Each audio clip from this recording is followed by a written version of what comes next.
After the tone, please state your name.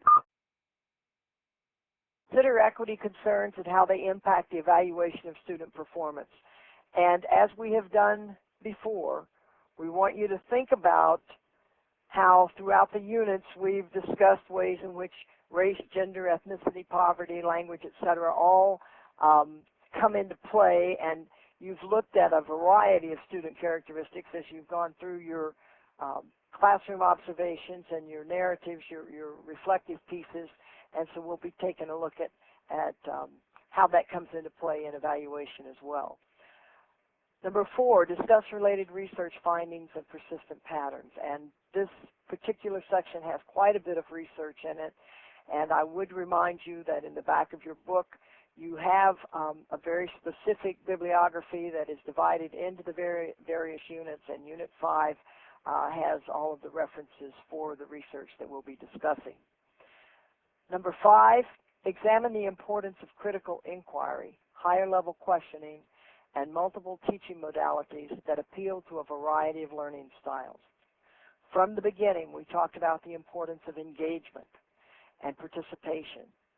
And what we know is that as you build from that frequency distribution to the focus on quality, again, this particular unit focuses on the specific kinds of inquiry and questioning that instructors pose, and the various modalities or teaching techniques that are used to appeal to a variety of ways that people process information. Number 6, describe analytical feedback and the connection to internal motivational beliefs, locus of control, and attribution theory. And you'll find out in this unit what we mean specifically by the term analytical feedback and how that varies from, as we started out just talking about general feedback when we were looking at frequency distribution. And again, from the beginning, we said you need to be aware of frequency distribution and the quality of the interaction itself. And so Unit 5 is all about the quality of the instructional interactions that we're using.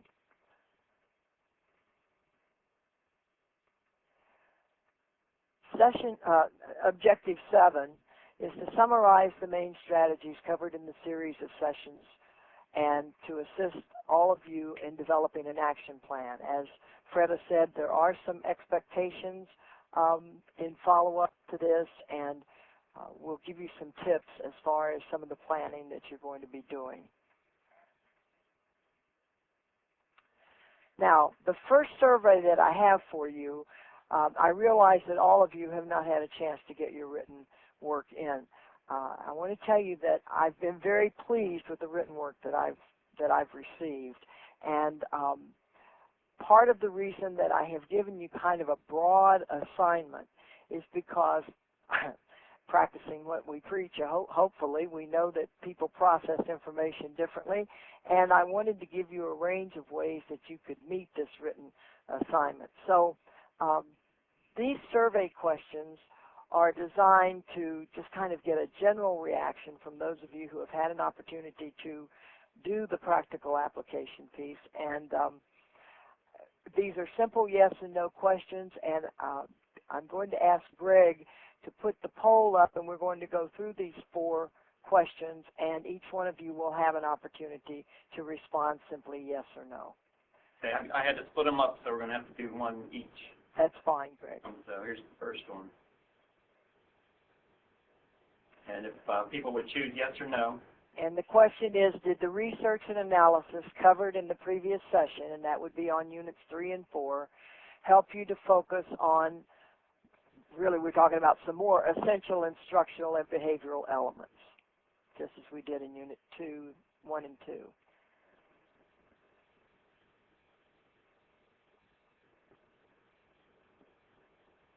And we have 12 responses, 100% yes. Well, that's good. We'll keep this process in the next time we do this. Okay, ready for the next one? We're ready, Greg. Go ahead. Thank you. Based on your observations and or your reading, are the GESA strategies and we're talking about all of them, and the research relevant to the work you're doing with staff and or students.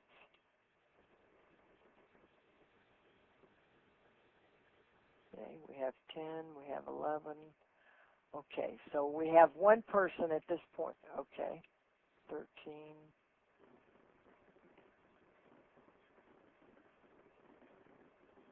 Okay, so out of 15 responses at this point, it looks like 14 of you feel that these strategies and research are relevant to the work you're doing, and one not so much, apparently.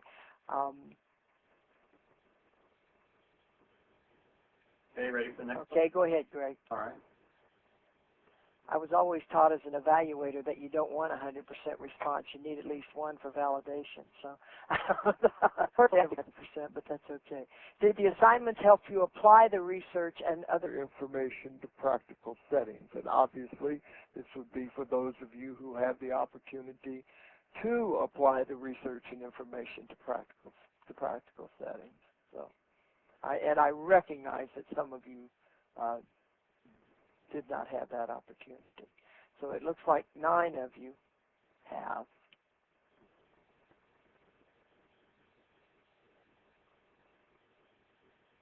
Okay, ready. And whenever you're ready, Greg. That's All right. were the assignments reasonable for the material covered? And I really want to make this for the assignments that you've had up to this point. Did you because remember that this is the first time that we've done this electronically, if you will, and so I want to make sure that we're on target as we make these assignments. So I'm asking if you feel that the assignments are reasonable for the material covered. And I have, again, it looks like 9. Okay, we're getting a few more in. I don't mean to rush you. I'll give you wait time.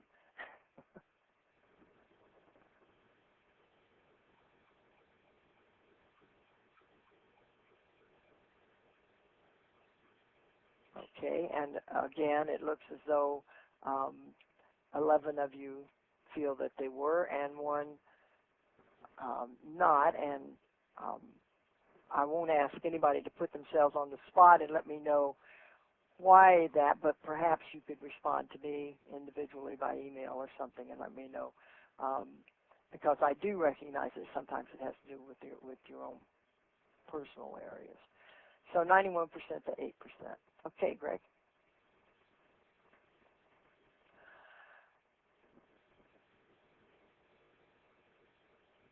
Now, up to this point, we have covered the area of engagement and participation, our instructional contact.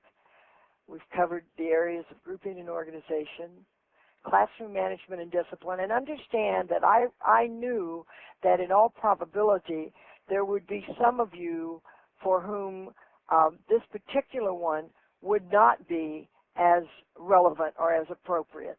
And I mention that because the piece that we did for higher ed, the SAGE piece that we've done that specifically was done for faculty and working in higher education and the people, professional development people working with them, this particular piece is not included in them. We do a piece on building rapport, et cetera, that kind of ties into some of the Unit 4 information. But for the most part, this particular piece was not included in that set of information. So I did know that that might be an area that would be less relevant for perhaps 1 or 2 of you.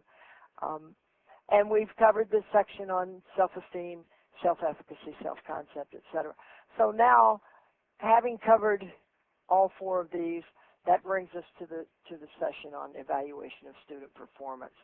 And what you'll see is that when we're going through the evaluation piece, it ties directly to the behaviors that are involved here, which has to do with questioning and has to do with feedback. Okay, as I said, our area of disparity is evaluation of performance, and you'll find this section in your book on page 65, starting on page 65 through 69. Our observable behaviors and indicators are higher level questioning, pages 71 to 73, and analytical feedback, pages 73 to 76. So starting on page 65, we'll start with the evaluation of performance. Quite simply stated, evaluation is a way of assigning worth to something. In Unit 4, we talked about the messages we give to people that indicate their worth or value or importance. Now we're talking about how we give messages that directly relate to the worth, the value, the importance of the work they do or of what they're performing. And I will tell you that we identified a lot of the original concepts out of what goes on in classrooms between students and teachers, faculty and students. But we have also, over the years, found that many of the basic concepts in this particular piece also relate when you're in a supervisory capacity or in a leadership position and you're evaluating people with whom you work. So some of the same patterns tend to play out. Dee, this is Freda. Yes, go ahead. And sometimes I think the mic may either be too close. I don't know if other people are hearing it. Just maybe move it slightly away from your mouth. Okay, is that better? We'll see. Well, it'll just happen occasionally, so we'll see. Thank you. I'll let you know if it's not. Okay. Thank you. Sounds good, though. Okay. There are basic concepts about evaluation that reflect current theories on learning and motivation. And some of these basic concepts include the fact that evaluation ties directly to questioning and the kinds of questions that are posed and the feedback that's provided. So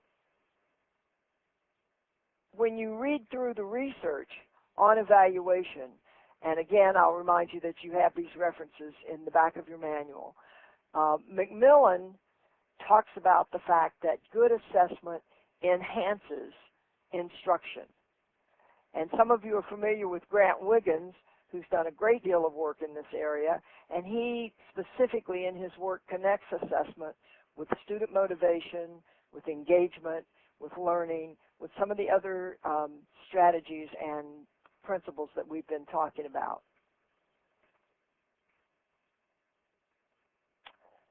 How do teachers communicate messages to students about their expectations and the worth of their academic efforts?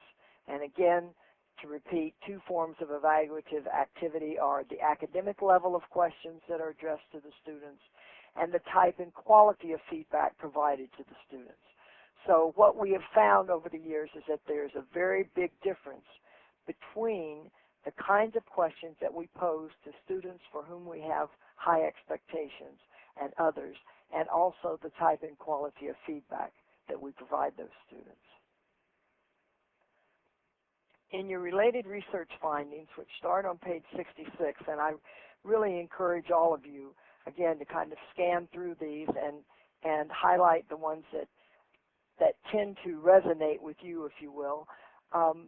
In the related research findings, review the studies and note the findings and the equity concerns that have spanned several decades. And we mention that here very specifically because we now have a body of literature on teacher perceptions, expectations, and interactions that spans some 8 decades. And one of the first studies that we identified is in this particular section. It's on page 66. When a researcher named Herlock in 1925 did the first study that we could find that disaggregated data according to gender and looked at the specific interactions of praise, reproof, and ignoring students. And specifically, what they found was that the males responded slightly better, responded best to praise, that both females and males responded best to praise, The males responded slightly better than the females to reproof, and the ignored group achieved the least.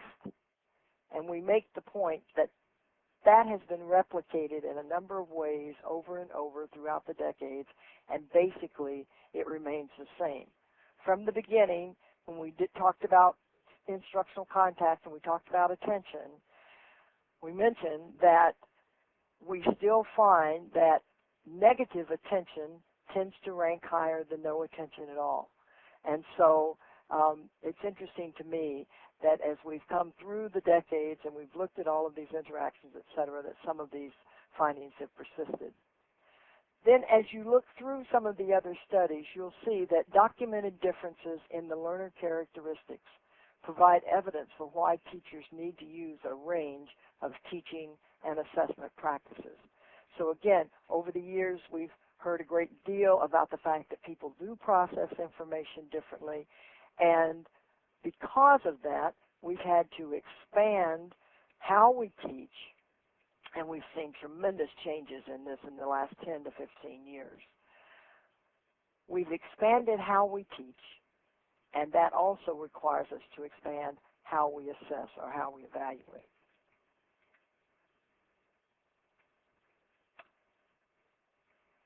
On page 68, you have a section on evaluation patterns. And this section, again, has some information that we identified early, and we have seen it persist over the years. And the three patterns, traditionally, this came out of primarily gender studies. We found that it tended to cross culture groups, that it was more specific for gender than it was with regard to race and ethnicity. But it's tied directly to expectations. And if a teacher has high expectations for a student, more often than not, when they evaluate the work, they will give feedback based on the content or the task that's been performed, how they thought through something, etc. And traditionally, those kinds of statements were made much more to males than to females. But over the years, we've found that it tends to correlate specifically to the expectation. So if you're in a class where the females are actually achieving higher than the males, more often than not, it's because one of the reasons is because they are getting the kind of specific feedback on the content, on how they thought through it. Traditionally, it was not uncommon for females to get feedback on the appearance of their work, on how neat their margins were, how well written it was. It was beautiful work, you know. And perhaps if some of you think back to your own experiences, I like to remind people of the old days when we did lab work, and I know we still do this, but we did lab work and we did lab drawings. And it was not uncommon for males and females to team up, and the male would do most of the lab work and the female would do most of the lab drawings and the notes. Now, we've come a long way, I hope, from there. But we do still see this content versus appearance. And we're not saying that it's not right to address content and it's not right to address appearance. We are saying that we need to make it a combination, and we need to not limit the kinds of feedback that we're giving to only certain students. The second one, as you can see, is effort versus trying. And the way that generally played out is that overwhelmingly we were much more inclined to say to males who had not been successful on a piece of homework or a project or something, you know, if you just try harder in this class, you could do this. If you just apply yourself, you could do this. You just need to put forth a little more effort.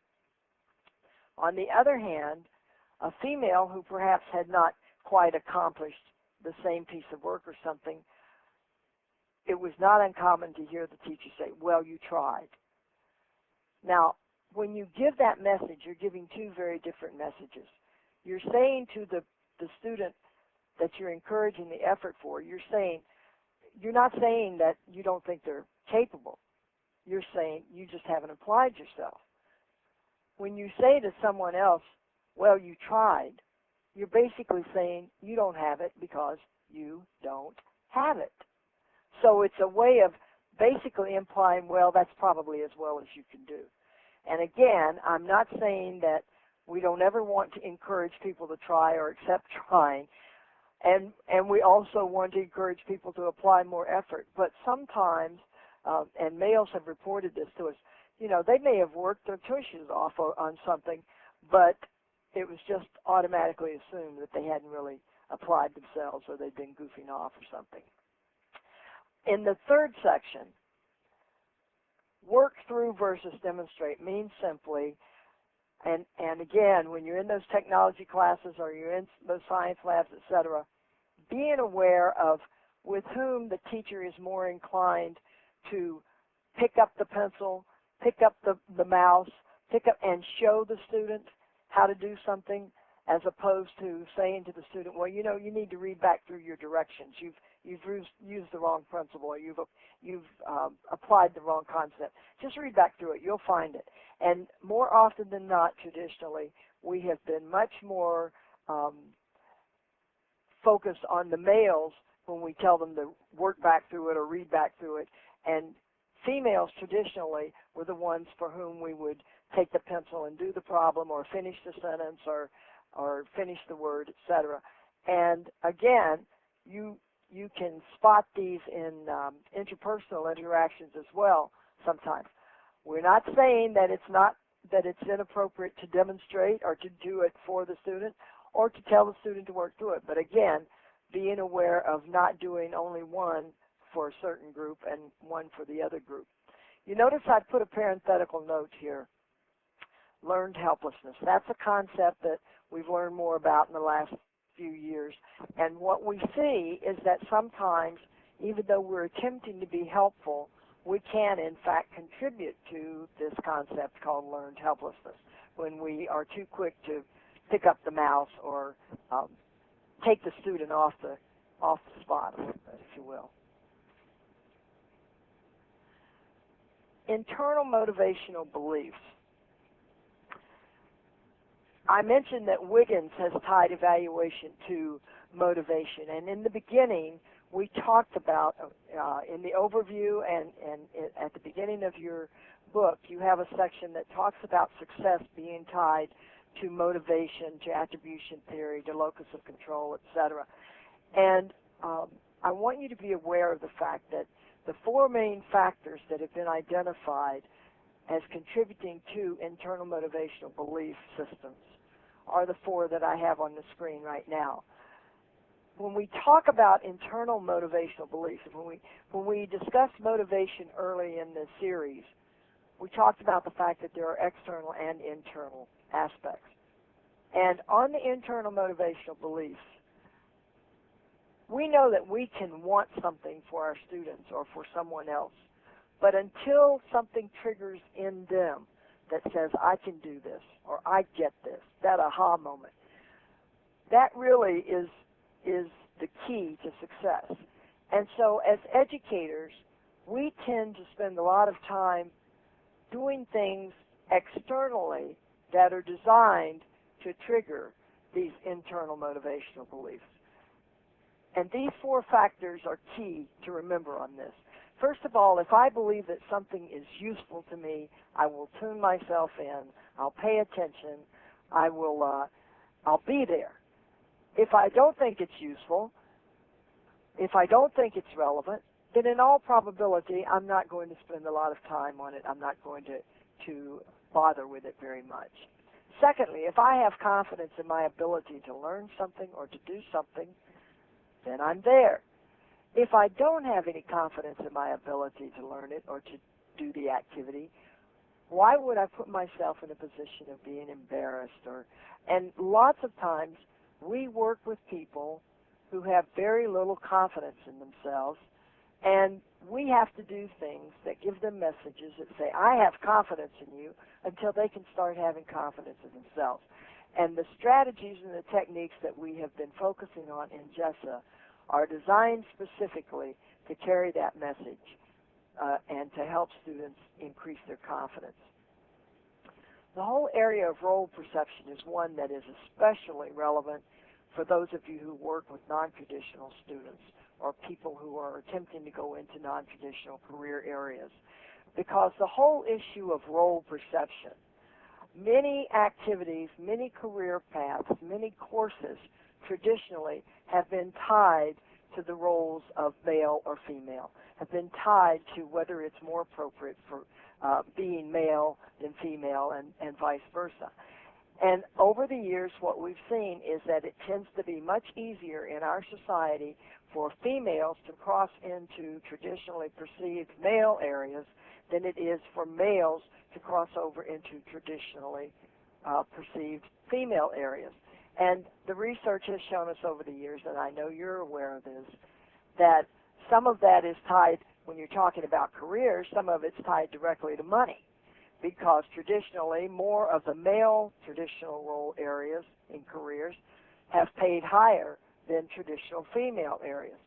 But it's also tied to issues pertaining to sexuality and to sexual identity. And traditionally, the whole area of non-traditional, one of the big barriers has been the issue of not wanting to be perceived to be gay or lesbian, etc., depending on what your particular career path is and what you're attempting to do. And we've seen that with women going into police officers, into firefighters, etc. We've seen it with males going into traditional female areas, whether you're talking about cosmetology or you're talking about design, etc. So we do know that role perception is very strong. And the challenge it presents to all of us who are teaching or working in career areas is to be able to present information in a way that says this is appropriate for all. The challenge is to be able to provide role models and images and materials, etc., that break down some of these role perceptions. Causal attribution is just a fancy term meaning to what do I attribute my successes and my failures. And what we have found over the years is that the attribution theory studies, the patterns that come out of those attribution theory studies with adults reflect a great deal of what students have been taught over the years, the reasons that they've been given for being successful or not. And a quick example of that would be that when males succeed traditionally on attribution theory studies, they tend to attribute it to skill and ability. When they fail, they tend to attribute it to lack of effort, as I mentioned earlier, which they've been told on a number of occasions. Or, you didn't give me enough information. You didn't ask me what I knew on the test, etc. But it tends to be a more externalized reason. Females traditionally attributed success to luck, to being in the right place at the right time, to things other than their own abilities, and traditionally attributed failure to inadequacy, to lack of ability. And so we have seen some of these feedback patterns come through in other studies with regard to attribution theory. And again, it's important for us, if we want to influence their internal motivational belief systems, to give them feedback that gives them a variety of reasons why they are being successful and why they're not. And that it's tied to, it may be tied to luck and being in the right place. It's also tied to skill and ability, etc.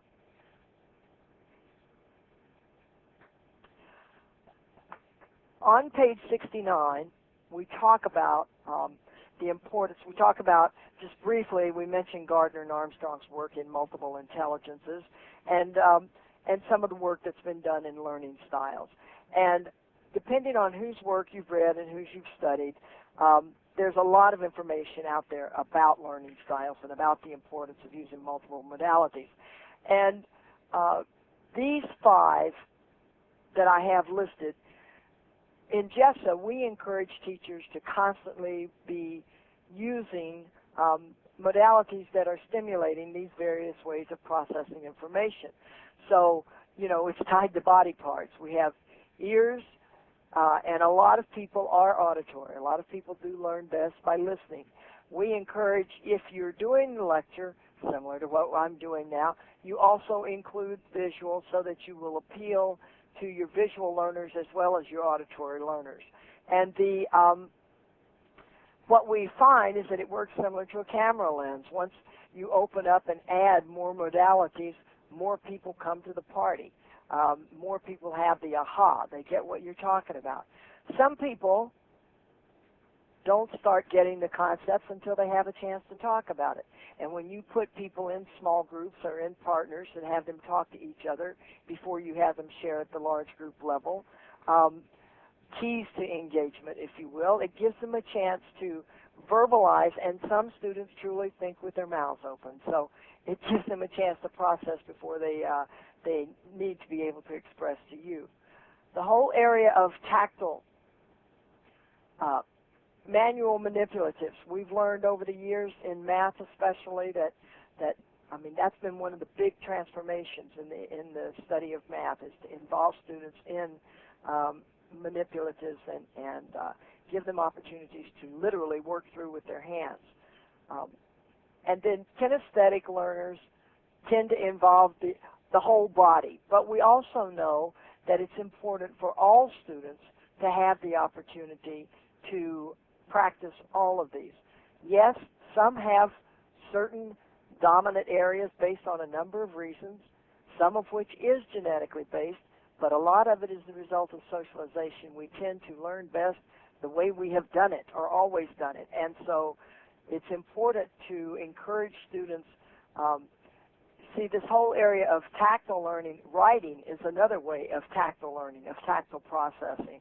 And the idea of encouraging people who are more inclined to talk to also write, and for those who want to just sit and listen, to start expressing themselves and finding their voices a little bit. We know that it's important to get students to practice these.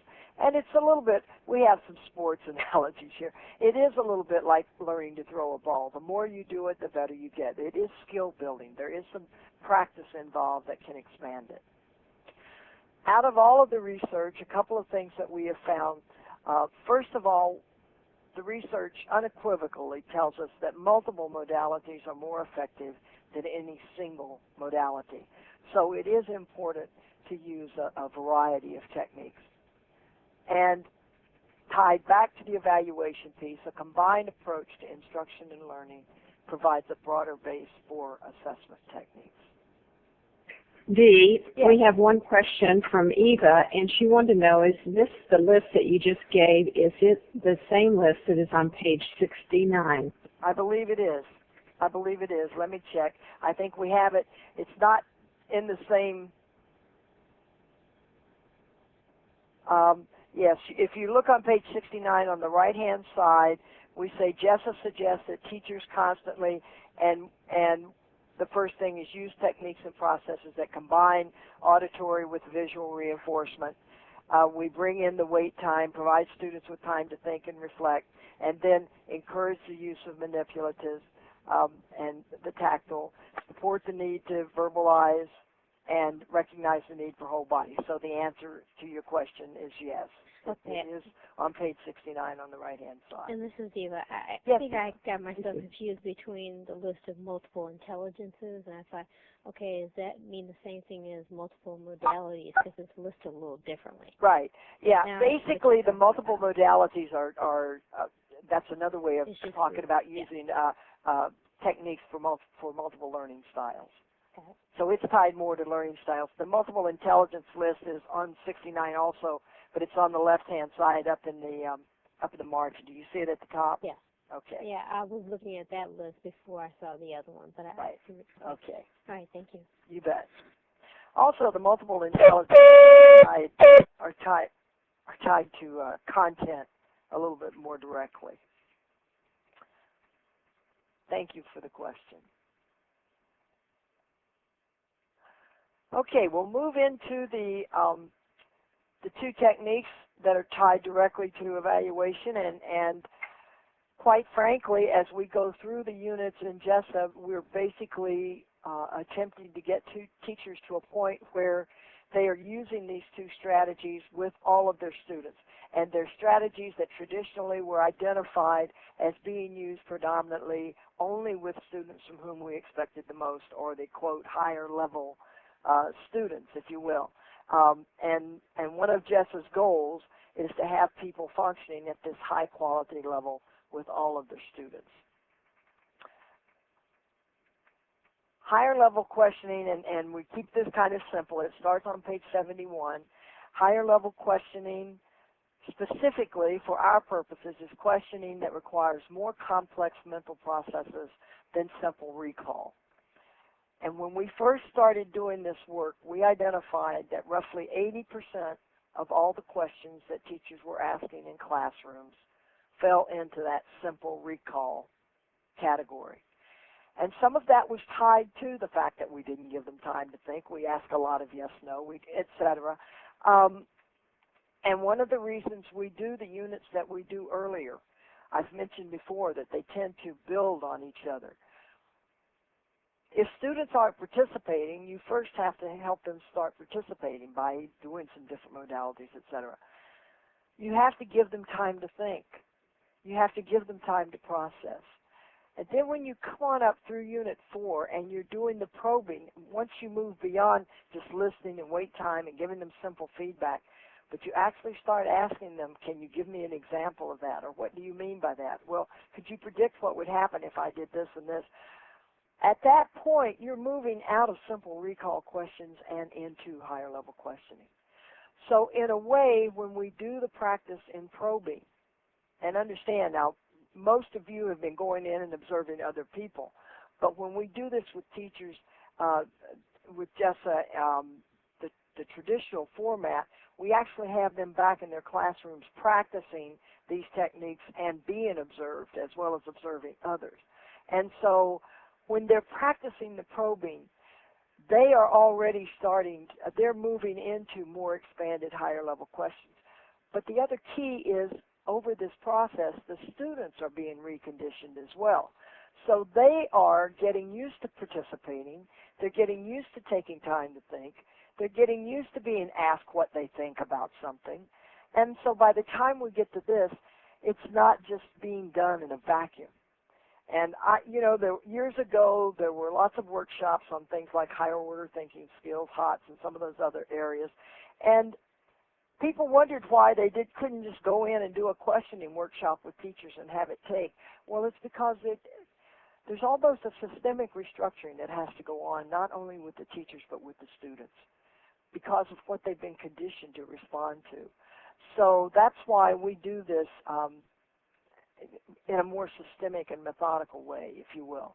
So for our purposes here, we're focusing on any question that isn't simply recall. Now, most of you also probably are aware of the old Bloom taxonomy and the various questions. Well, the key here is getting them out of that initial. We're not saying that knowledge base level is not good. Don't misunderstand me. But we are attempting to move them beyond that, not have that be the only or the predominant one, and move them into the synthesis, the comprehension, the analysis, etc. Analytical feedback. Wait, before I leave this specifically, let me go back to this. I'll just remind you, if you have your books in front of you, the format is written in the same way that the other strategies are written, in that you have an introduction to the technique. Then you have a section on what happens in classrooms. And I would always encourage you, if you are doing this work with teachers, usually what we have them do is go through the what happens in classroom section and then summarize it or highlight some of the main points. And again, there's quite a bit of research in here. We've referenced quite a few research studies on the questioning. And this piece has expanded quite a bit since the earlier publications, if you will. And then there's a section on consequences for students. And then you have a section on recording high-level questions, and that's on page 73.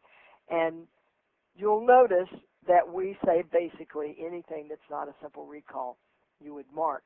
Now, one of the things that's different here is that if the teacher poses a high-level question to the class and calls on a student, or a student responds, that student would get a mark.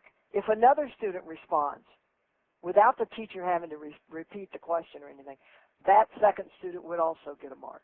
If another response, that one would get a mark.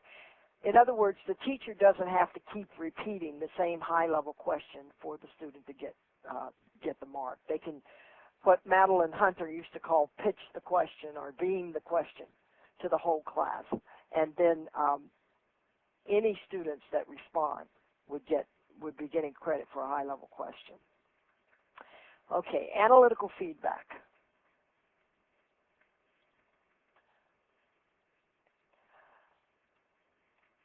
In Unit 1, we talked about the importance of feedback. In Unit 2, we picked up on the feedback of the importance of giving students time to think before we go into it.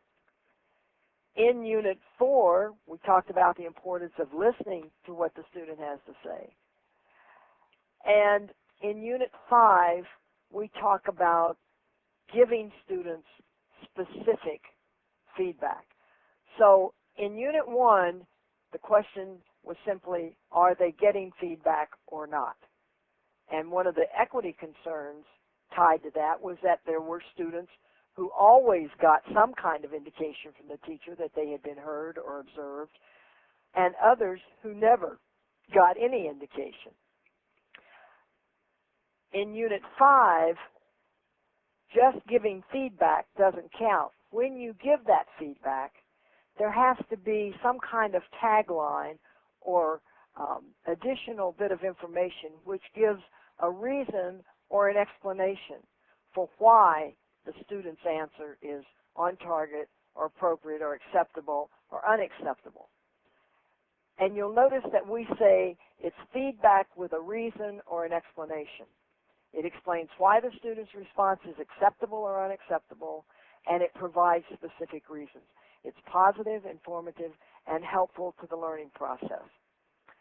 A simple example, teachers looking at a piece of artwork that the student does and says, Johnny, that's a really nice picture. That's feedback, but it's not analytical feedback. Rewind, teacher looks at Johnny's picture, says, Johnny, that's a really nice picture. I love the way you've blended the colors in the sky. That is analytical feedback.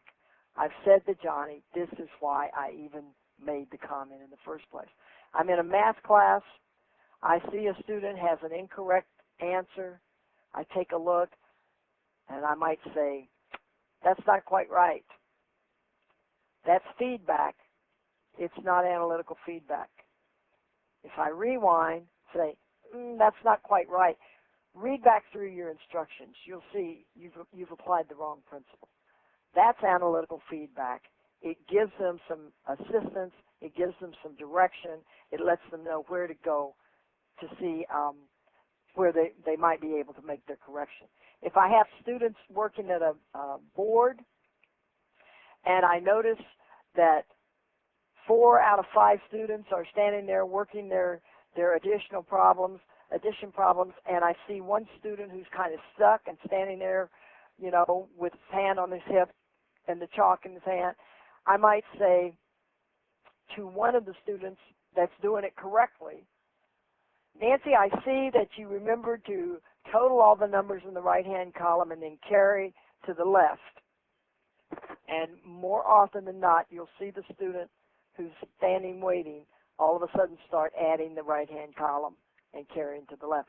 So analytical feedback is something that can be used as an instructional tip. It can be directed to the student specifically that may or may not be on target, or it can be used in addressing another student that gives assistance not only to that student but to other students as well.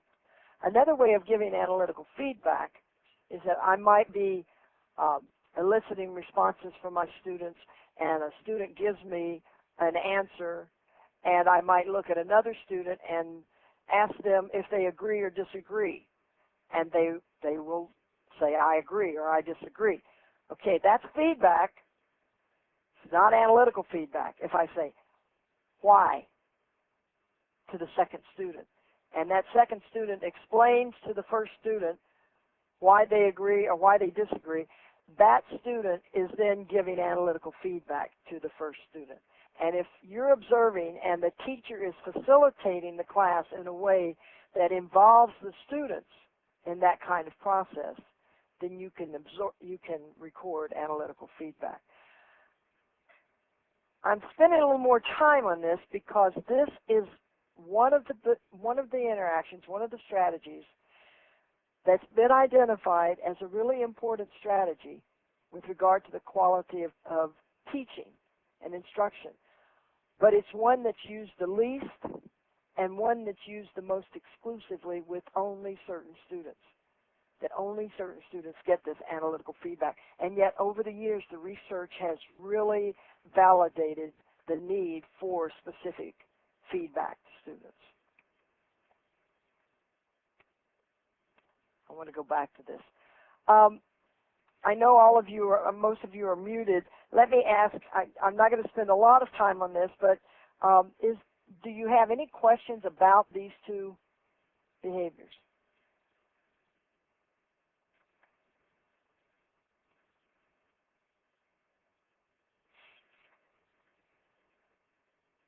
Okay, I didn't hear any clicks, so I'll move on to this next piece. When we first started this process, at the beginning of your book, on the forward page, we talked about some of the words that are in italics at the front of the page in the forward on the right-hand side. We talked about all of the research that's been done over the years on achievement, on success, etc., and that most of the work that we have learned from, most of the research that we've learned from about student success, about success in general, and about student achievement has come from studies on these 5 areas. And this unit that we're going through right now ties directly to these areas. The whole issue of motivation that I went through earlier and how important internal motivation and nurturing those factors that influence internal motivational belief systems are for students. Locus of control, the idea that the strategies that we're suggesting here really give students a feeling of having some control over their learning processes, of helping them find the ways in which they process most effectively, and of making sure that they are included and feel a part of, if you will. Persistence, encouraging them to, if they don't get it right the first time, go back through it, work back through it, etc. Resilience, getting specific feedback on what's being done correctly or what's being done well gives them something to build on. Given specific feedback on what they need to correct is also a way of helping them build that resilience, if you will, and understand that if they're getting a critique of their work, it's a critique of their work and not a critique of them as a person. And when we are consistent with the quality of questioning and feedback and critiquing that we're doing with students, regardless of the characteristics of the students, we tend to have a much better chance of having those students respond in a positive way and build that resilience. And by the very content of the statements that we're making to the students about their work, the cause and effect comments, if you will, has a direct impact on the whole area of attribution and attribution theory. So the areas that we're working on are directly tied to what the research tells us impact the whole area of achievement and success.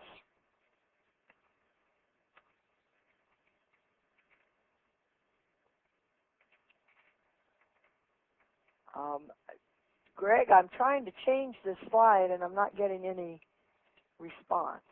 I'm trying to go to slide 20. Yes, I am. I'll click on it. Do you see Okay. it? I don't know.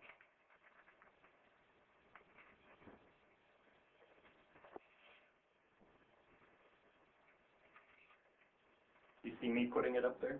Yeah, I'm not getting it to change, so I I'm clicking and I'm trying to go to the next. Ah, here we go. Oh, now it's going to click 5 or 6. Oh, this is Wait. Eva. I started to say I could see the next slide. It just Wait. popped. Okay. I've gone too far now. Did you do something? Well, now I've gone too. Okay. Wait. Okay. I think it might have been that I moved our wireless keyboard away and the computer said, wait, where am I? Okay. I apologize for that. Okay. The next piece, the observation, reflection, and practical application piece for this particular unit. I'm asking you to read and study the unit that we've discussed today on pages 65 through 76. If possible, I'd like for you to observe and I'm making this broad. If possible, observe and or practice high-level questioning and analytical feedback in your classes or meetings or other work settings. It's just a matter of having a chance to apply some of this research to some practical settings. The written assignment, and you can keep this simple. I have said 1 to 4 pages in this because all of you process information differently, and you respond differently to the same direction sometimes, okay? And I understand that. And I hope you won't mind. I'm going to use a couple of you as an example. Tanya has done a really nice job of reflecting on the reading and the research. Kristen has gone into classes and done statistical analysis and provided charts and narratives, etc. Many of you have gone in and done your observations and combined a written, a qualitative and a quantitative piece with it. I don't want to in any way stymie your personal way of responding to this. So that's why I'm simply asking, I want you to know that I'm interested in what works for you. And so a 1 to 4 page paper on any aspect of your data collection, your observations, reflections, and or practical application of the information and the research covered in Unit 5. So anything having to do with the evaluation, the research that's in that section, the questioning, the analytical feedback. What I am asking you to do on this one, since it's the last assignment, is to conclude with and I'm saying a summary paragraph. If it takes you more than 1 paragraph, that's fine. But a summary paragraph to me about your experience with the GESA webinar series. And obviously, for future reference for us, we'd like to know which pieces you feel were the most relevant and just your own reaction. I don't want to give you too much instruction on that because I don't want to limit you in any way by my own. Again, am asking you to format it in a Word document ending in DOC. We seem to .doc, which we seem to be able to process simply, and then send it to graymail@iinet.com. And some of you are CCing that to me at dgrayson@iinet.com or sending it directly to me, and that's fine. I am always happy to get it directly. It's just we have 2 computer sources here in the offices that we're coming into, so either is fine. Now, you'll notice that I'm asking you to do this by Monday, May the 11th, which is a couple of weeks from now. And I really am going to ask you, as much as humanly possible, at the latest, I would like to have everything to me by May 15th. That's a Friday. And I would like to make sure that some of you have sent us notes and for various reasons are still catching up on a couple of them. But those are the dates that I'm attempting to set for you. And Freda and I will be talking a little bit afterwards for this, but at this point, those are the dates I'd like for you to be working with. I want to take you through a little summary activity before we finish this. The areas of disparity, there are 5 areas of disparity listed, and then there's a 6, all of the above. But I'm asking you, in your opinion, and it asks which 2 areas. We're just going to do one at a time. So you're going to have the poll for logistics' sake, we can only do one response from you at a time. So when Greg puts the poll up, he's going to have these 6 responses there. And I would like for you to select one that you feel was important for improving student achievement in STEM, which is tied directly to our reason for doing this series of webinars in the first place. And then once you've had a chance to be polled initially, we'll put the same summary, same list up again, and you may pick a second one. So basically, we're giving you a chance to say which 2 you feel are most important. And again, this is based on your perception. So I'll give you just a few seconds to think, and we're going to give you, I believe, about 20 seconds or so to respond.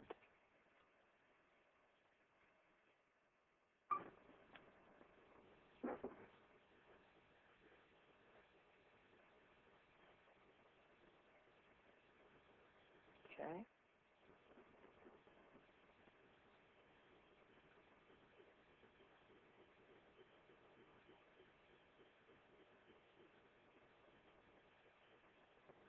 See, this is Lori. And Yes, Lori. And it says to choose 2 areas, but when I choose two of them, the Yeah. other one would disappear. Right. When you hit a second one, your first one disappears.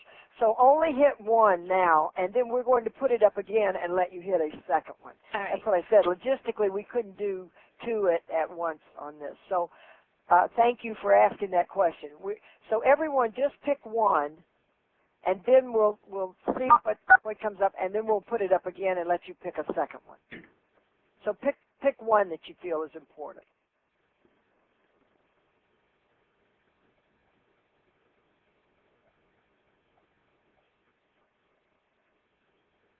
Okay. I think that's enough time, Dean. Yes, I think that looks good. Okay, now let me see. Enhancing self-esteem and instructional contact, the engagement piece, and the evaluation piece. And actually, the classroom management and discipline is a part of it, too. Okay. All right, and a few of you said all of the above. Okay, Greg, that's good. Let's do it one more time. Okay, I have to flip back to your slides for a second. That's fine. Go back to it. Okay, now, to all of the participants, now you won't pick the same one. You'll pick another one, a second one that you feel is important as well. It looks like it's not. Oh. It looks like it thinks it's the same one. So we can't, Well, here, wait a minute. Okay, there you go. Okay, it's working now, right? Yeah. Yeah.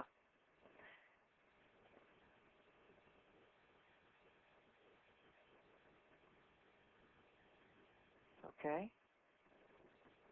Self-esteem is the key one.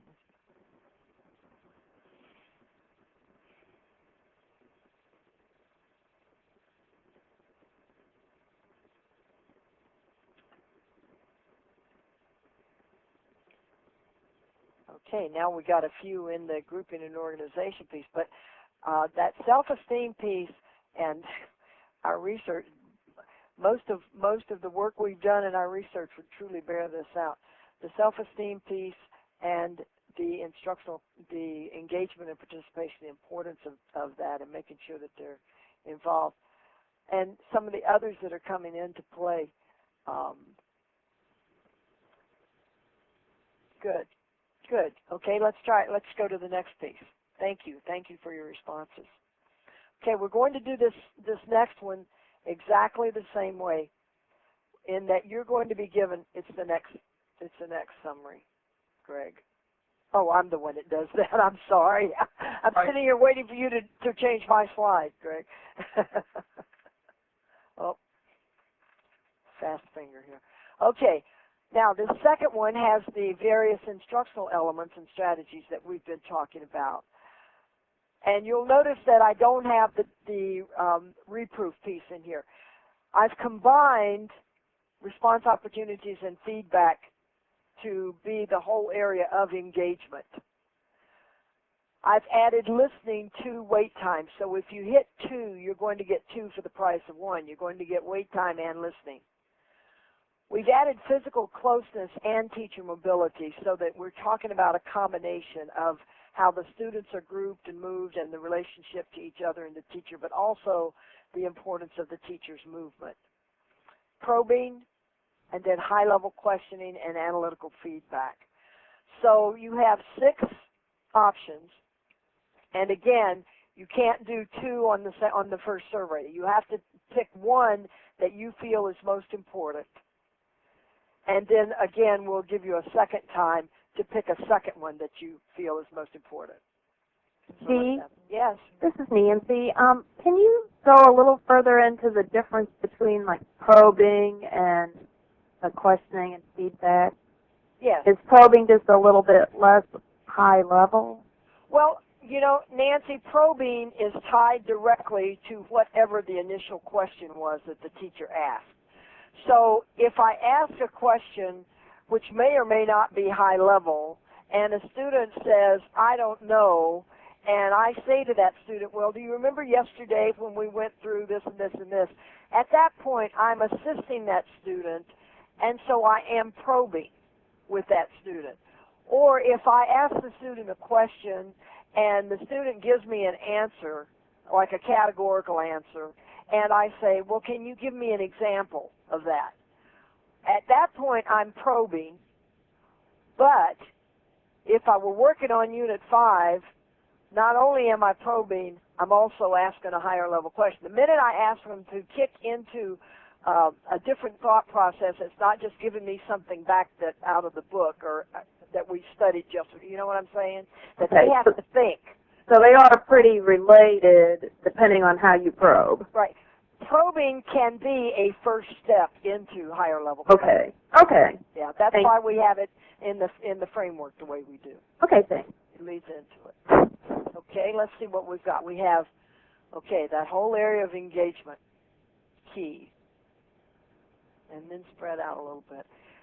And it's interesting because you, according to this, when we make our first choices, the area of physical closeness and teacher mobility, not so much in relationship to some of these others. So let's go again. Okay, we're going to flip back again. Okay. All right, now we'll give you a second opportunity to respond. Okay. Okay? So pick one that you didn't pick before.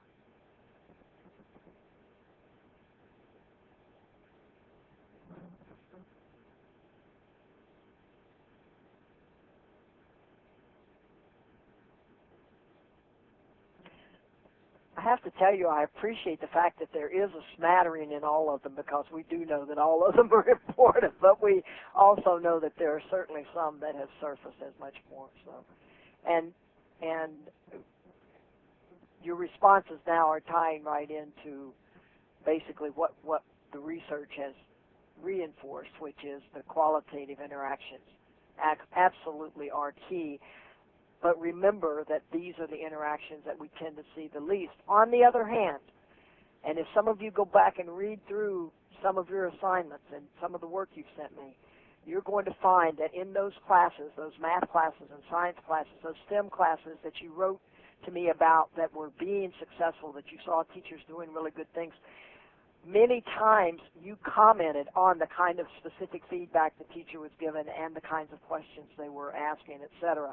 And so you may, as you're doing your assignment this time, go back and take a look at some of the ones that you've written earlier because you may have some information on some of the questioning and feedback in there. But clearly you got it today. I appreciate that. And again, the smattering of some of the others. And I am glad to see that the issue of teacher mobility, again, in some ways has a tendency to deal with the age groups that you're working with as well and some of those areas. So, okay, thank you.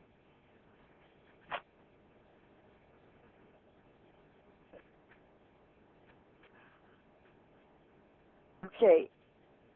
I'm going to turn this over to Freda in just a moment, but before I do that, this is in line with my commitment to the STEM project and to Freda and Mimi, and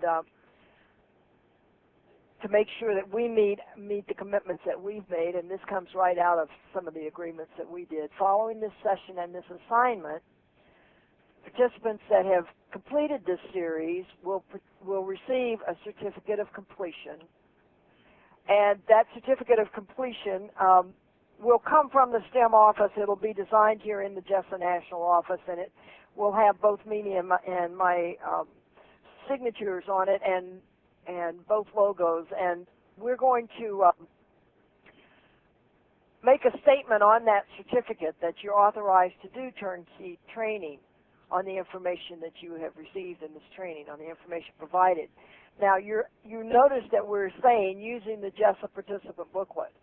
And I will ask you not to reproduce the books. The books are copyrighted. And so in the event that you are doing turnaround training with groups in your state or in your system, et cetera, any arrangements for booklets, et cetera, can be made directly with the Gray Mill office. But I know that the projects, some of the projects, et cetera, have arrangements for that. So you'll also receive an official PowerPoint presentation. Now, there was some confusion early on when we were sending you the presentations for you to be able to review and get your assignments from and everything, that we didn't have it in the PowerPoint format. We had it in PDF format, et cetera. And that was for a very specific reason, and that is, quite frankly, the PowerPoint presentation that we committed to providing you with is one that you can use for overviews or information meetings with administrators and other educators within the constituency that's served by the agency you represent. The purpose of this webinar series was to equip those of you who are on these STEM state teams out there to be able to go out and do some turnaround information sharing, et cetera, with the people in your areas, and to do some preliminary training with them. But if you want to go farther into the GESA training, then you need to make contact with us and or the STEM office for more in-depth training, if you will. I believe that that's pretty much self-explanatory. As a result of your participation in the GESA series, you may want to develop a 1 to 2 page action plan to share with Mimi and Freda, and I'll see what she has to say about that. But at a minimum, this is what we normally share with the people because, again, the purpose of this was to do a training for trainers. There's an expectation that there will be some turnkey or turnaround sharing. And so there's some very basic components to that. What you plan to do, whatever the activities or the ideas, et cetera, that you plan to accomplish are, by when, give yourself some target dates, and it's important when you're doing an action plan to get specific of what you're going to do first, your short-term stuff, and what you want to accomplish, say, within the next year. Who your target population is going to be. To whom are you going to be sharing this, or with whom? And then any specific assistance or resources that you need to be able to do that. And obviously, we're not totally finished with each other because I'll be hearing from you with your assignments. And if you have any questions or anything, I encourage you to make contact. And then I know, Nancy, that we're going to be discussing the possibility of my coming back to Missouri for a little follow-up work in September. But I want all of you to know that I sincerely appreciate your willingness to participate in this series. And I have thoroughly enjoyed this. I hope it's been a mutual learning process. It has certainly stretched my learning curve a little bit as I've done this. But I've really enjoyed doing this series, and Fred and I were talking this morning. I almost wish that we were doing a regular, a little longer one or a follow-up one to this one. But I want to thank you for your participation, and I hope that you'll be in touch and that we'll hear from you. And I look forward to hearing what you're doing with the material, etc. Freda? Yes.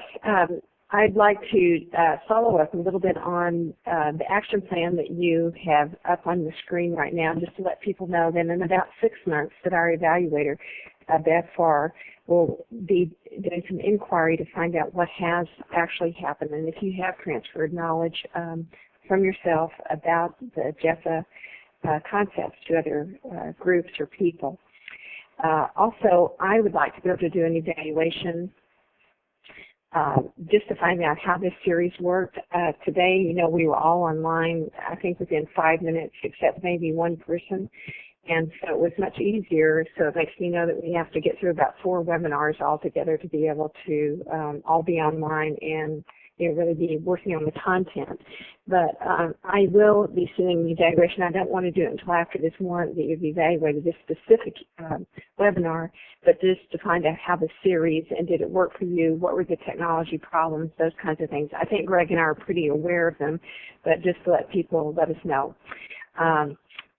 I think other than that, I also have a few people that have continuing education units that they will want to take care of, and I'll work directly with those people.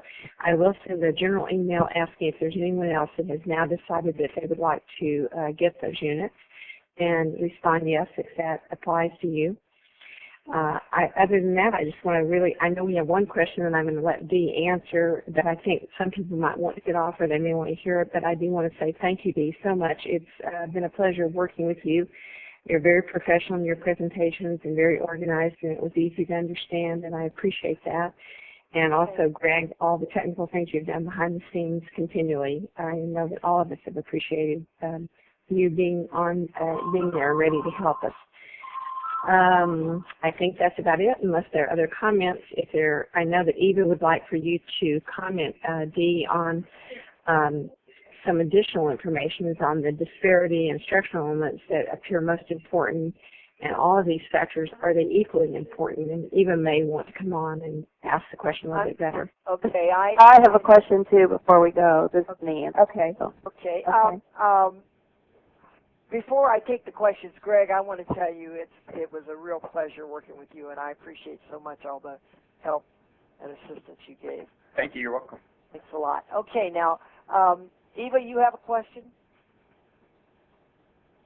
Hello? Can you Yes. hear me now? I was thinking about the last slides where you talked about areas of disparity, and then also a slide on the instructional elements. And I was curious to know if you have found from your experience or even from research if there are certain elements here that tend to be more of a priority than others as far as that gender balance, or if it really pertains to what age audience it is. Say, for example, when you mentioned the physical closeness and the teacher mobility.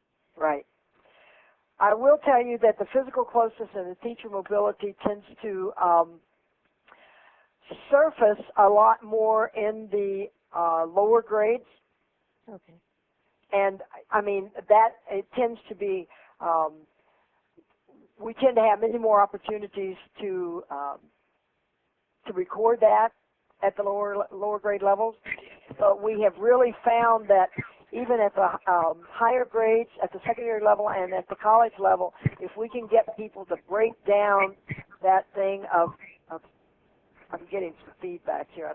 If we can get people to break away from the podium, from the desk, from the, the move at least a little bit out among the group, that's why we mentioned the quadrants, the importance of at least venturing into a quadrant here and there, or making sure at least that students don't get stuck in the same place the entire time. It's one of those areas that people start seeing they get very big surprises when they start doing something differently in that area. So I'm not convinced that it's not as important. I just think that it doesn't get practiced as much, and it gets to, it may be important to manifest it a little differently, that's all. Pardon me.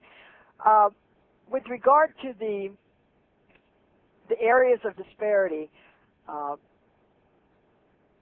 we have basically incorporated the whole study, and you saw the importance of self-esteem, self-concept, etc.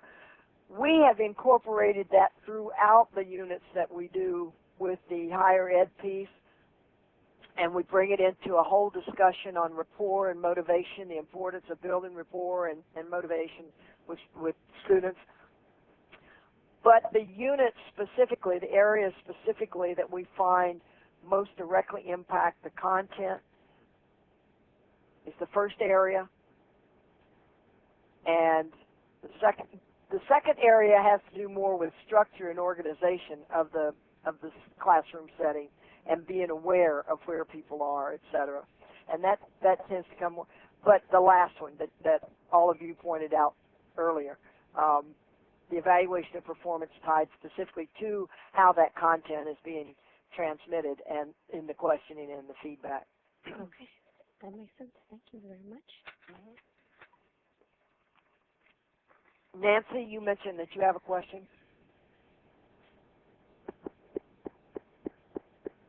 Nancy, are you still with me? You might have to start. Can you not hear me? There you are. Oh, okay. Maybe I had mute on and thought it was off. I'm sorry. Okay. As far as the action plan, I'm just thinking for the Missouri people, our plan kind of was to finish this up and then maybe discuss it at our next meeting and then meet with you in the fall and make our plan. So I'm wondering if we can hold off on this action plan or what you think, because really we're all thinking that we're going to wait till our meeting and then make our plans to go out to do this. You know what I would suggest to you, Nancy, is that while this is fresh, some of you may want to just jot down your own personal, things that you want to make sure are included in it. Okay. And then bring those together. But, yes, I think that process is fine. Okay. So ours may be kind of short. That's fine. Okay. That's fine. Thanks. That's not a problem at all. Thank you. And, part of your action plan is that you'll be meeting with me and Right. be developing this more extensively. That's probably the most of our action plan. Okay. Okay. Well, I'm looking forward to it. Thank you. Any other questions?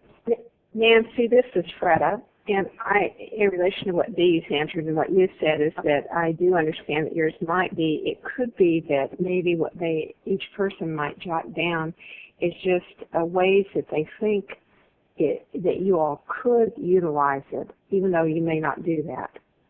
Okay. You know what I'm saying? Like, you might bring, like, right now you might, while I was listening, I thought to myself, oh my goodness, I could be sharing this with so-and-so, or I could be doing this, and maybe if those are written down, even though they're not your action plan, each person had those ideas, then you might be able to bring your action plan together when you meet with Dee. Okay. And then we could just have one as state. Yes, I think you could. Each person can send theirs in to Dee about what they're thinking, and then you could just have your one for the state. Okay. Yeah. We're meeting Friday. Yeah. Probably just. Okay. Okay. Great. Thanks. Now I see that Linda has her hand up. Okay. I don't have that. I'm not seeing this, so I'm glad you're telling me. Linda, hi. Hi, wasn't really a question. I just thought I wanted to share with everybody. Thank you for all your expertise, but also this is the first time I've really been on an interactive webinar. So thank you for all you guys who worked on it to make sometimes a scary technology less scary to us out here. Linda, I appreciate your saying that. I want you to know that before we did our first one, I've done literally thousands of seminars and presentations across this country. And before we did this, I said, I can't believe the knot I have in my stomach over this, But once we got into it, now I'm making some arrangements, and I want you to think about this in your own action plans. But I've been working extensively with the New York University system for the last several years with their teacher quality leadership programs. And so we've already talked about doing some online follow-up and training and work with some of the people who have been through GESA before. And I know that several of you are in states, Iowa, for example, where you may have some people there who went through some of this work years ago before we had before it had gotten quite so polished, and obviously some of the research and everything has changed.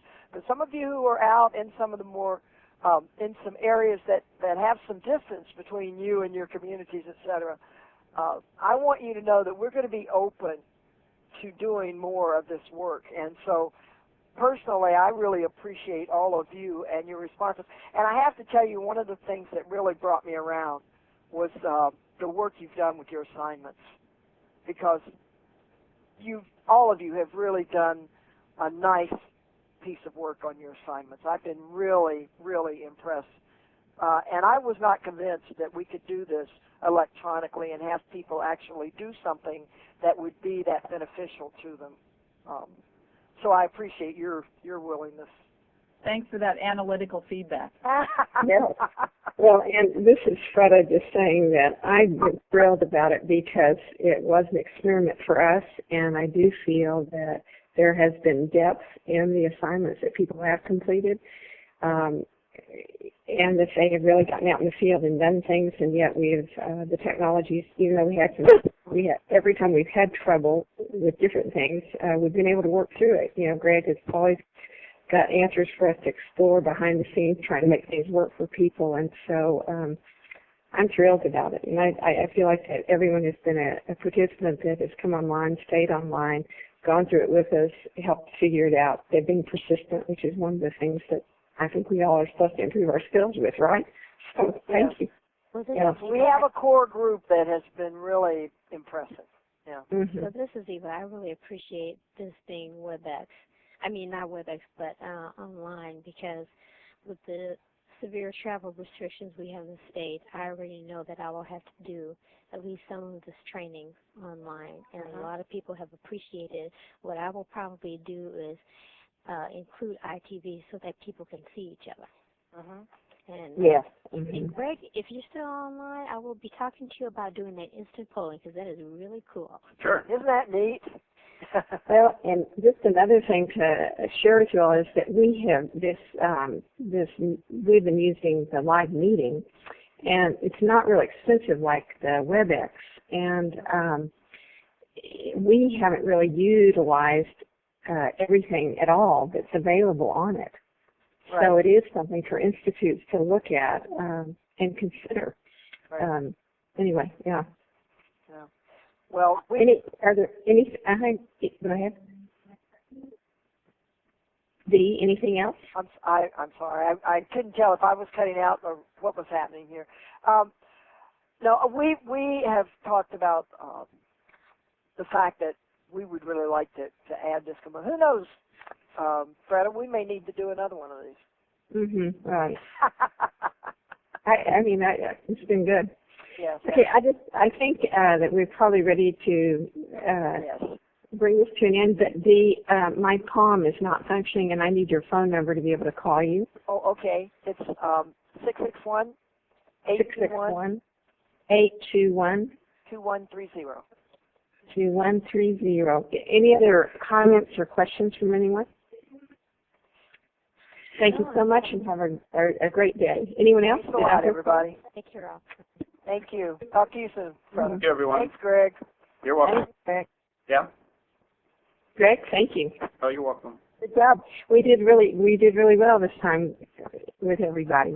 Yep. They had practiced, and we, I think sending that email out that you sent helped too. I think that's something for us to remember to do for all of them, maybe. You know what I'm saying? Even ones where we just do one big overview, is to send that email that has all the information, and then people can access that if they have trouble. Yeah, and I had to send maybe 3 or 4 today. Well, I did get an email back from Bright, and Bright, I don't know, there was some issue, and she said she'd email me later. It was on her BlackBerry, so I don't know if she was in class or what was happening. And then I remembered that the people from Wisconsin, Mimi's doing the training in Wisconsin today, so I don't know why they trained. All of a sudden I remembered that. So I was only really missing one person from Missouri, so that was good. Now, what kinds of technical problems did we have? This time? Uh-huh. Oh, really? But, I mean, you know, really nothing much this time other than people couldn't remember where their link was. That was the big Oh, okay. But yeah, when we were on the phone earlier, it was, I can't really recall much. That's okay, because I didn't get on the phone soon enough, anyway. But, okay, well, thank you so much, and I'm ready to hang up and shut it down then. Okay. Have a good rest of the day. You too. Bye. Bye.